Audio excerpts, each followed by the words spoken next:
E eu quero meditar aqui um pouco na Palavra de Deus, o que ela nos ensinou ou o que ela tem nos ensinado neste período que desde novembro, outubro do ano passado, quando surgiu esse vírus lá na China e depois foi se espalhando pelo mundo até chegar aqui à nossa cidade, o que ele tem nos ensinado e o que ele tem a nos ensinar. Eu acho que sempre é bom meditarmos tudo o que acontece relacionado à nossa vida sempre com a ótica da Palavra de Deus, porque assim nós não ficamos perdidos. E para isso eu quero ler aqui no Salmos 90, no Salmo 90, o verso 12, que Moisés, um salmo atribuído a Moisés, ele diz assim: ensina-nos a contar os nossos dias para que alcancemos um coração sábio. Moisés está orando e está declarando aqui Deus como refúgio, Deus como Criador, e diante de tudo isso que ele está falando a respeito de Deus nesta oração, ele está falando a respeito da condição humana. E mais uma vez eu quero frisar o que esta pandemia nos ensinou ou o que ela tem nos ensinado. Quando nós falamos de ensinar, não é de coisas que nós não sabemos, mas tudo aquilo que nós colocamos no nosso coração para aprender em ensinamentos são coisas que muitas vezes a gente já sabe, só que nos falta a prática ou de fato inclinar o coração para aquilo. Isso de fato é aprender. E o que a pandemia tem nos ensinado? A nossa fragilidade, como nós somos frágeis diante de Deus. Os homens vivem como se nunca fosse morrer, os homens vivem como se fosse viver para sempre e esquecem da sua realidade, que é uma realidade mortal, que todos estão condenados à morte. Então a pandemia tem nos ensinado a nossa fragilidade, tem nos colocado no nosso lugar como seres humanos que não estão no controle da história. O ano de 2020 começou um ano muito animado, muito animador. O prospecto para as empresas era de investir cada vez mais e contratar funcionários e alcançar patamares que outrora eles não haviam alcançados. E veio a pandemia e mostrou que nós não estamos no controle e que nós realmente somos frágeis. Mostra também que a vida não é numa corrida no nosso ritmo. E eu quero ler aqui um verso de Eclesiastes, no capítulo 9, e o verso 11, que diz assim: observei ainda e vi que debaixo do sol a corrida não é dos ligeiros, a batalha não é dos fortes, o pão não é dos sábios, a riqueza não é dos prudentes, o favor não é dos inteligentes, mas todos dependem do tempo e do acaso. Aqui o escritor de Eclesiastes, ele está contemplando a vida debaixo do sol e ele está fazendo muitas observações de como a vida se dá. E uma delas é que a carreira não é dos ligeiros. Nós escutamos diariamente: você tem que correr, você tem que correr, você tem que fazer, e de fato nós temos mesmo que fazer. Deus nos criou para isso, Deus nos deu a habilidade de criar, mas nós precisamos correr muitas vezes com paciência. Então a pandemia nos mostra que a carreira não é dos ligeiros, que mesmo que o homem corra, ele sempre vai ser parado por algo.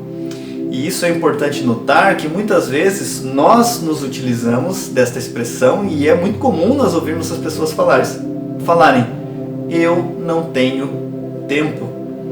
E toda essa situação tem nos ensinado que o nosso tempo ele tem que ser direcionado com sabedoria, que o nosso tempo tem que ser bem aproveitado, porque em um ano que começa tudo muito bem e de repente acontece uma coisa dessas, quando nós olhamos para poucos meses atrás, a gente pensa assim: eu poderia ter aproveitado um pouco melhor o meu tempo, e acabei que não aproveitei.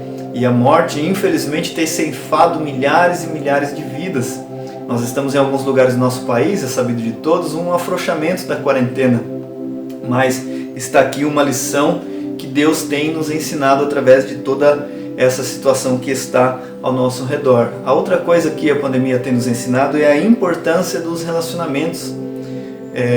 Algumas pessoas já me confessaram a falta que sentem de estar no culto, de estar na igreja. E que bom que isso nos ajude a valorizar a comunhão com os irmãos, ajude a nos valorizar um tempo precioso com a nossa família, com as pessoas que nós amamos, as pessoas que estão ao nosso redor, e mostra como os relacionamentos são importantes. O homem não foi criado para viver sozinho. nós vemos muitos relatos de pessoas que ficaram em quarentena, trancafiadas em casa, e começaram a ficar assim perturbadas, preocupadas, ansiosas e muitas outras coisas. Por quê? Porque o ser humano foi feito de relacionamentos. Para se relacionar, ele precisa se relacionar. Deus criou um homem para um relacionamento com ele, e depois ele viu que não era bom que o homem estivesse só e deu a ele uma companheira. Então o homem é um ser social, ele precisa dos relacionamentos. O que nós possamos fazer como Moisés fez: ensina-nos a contar os nossos dias para que alcancemos um coração sábio. Uma outra coisa que a quarentena tem nos ensinado, a pandemia do Covid-19, é o desafio de mostrar uma verdadeira espiritualidade. Uma espiritualidade que não está resumida aos cultos, só no domingo, ou uma vez por semana, ou durante a semana, não é mesmo? Isso nos mostra que nós precisamos ser cristãos além das paredes. Nós precisamos estar em comunhão com Deus, ler a sua palavra, buscar a sua presença, apesar de não poder estar no culto. Isso nos mostra também na pele, na prática, a situação que os nossos irmãos por aí afora, em países que existe perseguição, como eles não podem se reunir e como isso é triste.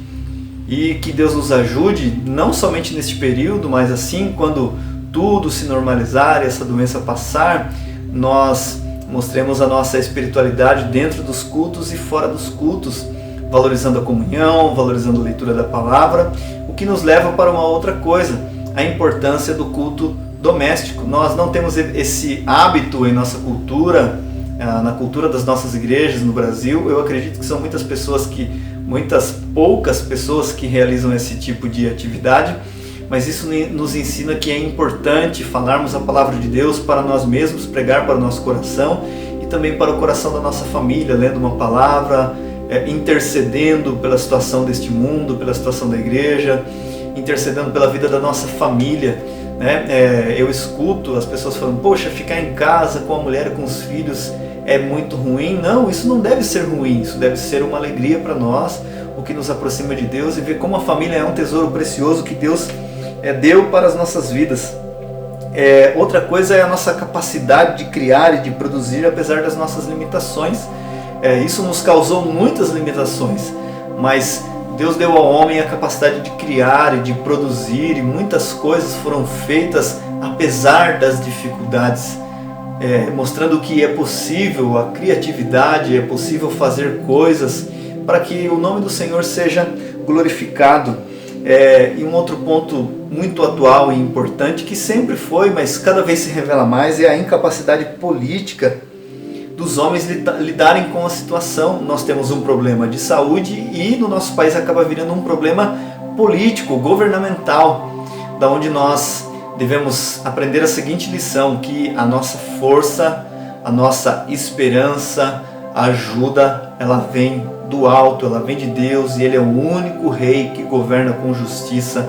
Apesar de toda esta situação de sofrimento, Deus está nos ensinando alguma coisa, e Deus está nos alertando e nos chamando de maneira urgente para mostrar que Ele é o governador do universo. O controle de todas as coisas não está nas nossas mãos. E por último, eu quero destacar aqui a nossa, que vai englobar tudo isso que eu já falei, a nossa dependência de Deus. O que é a nossa vida?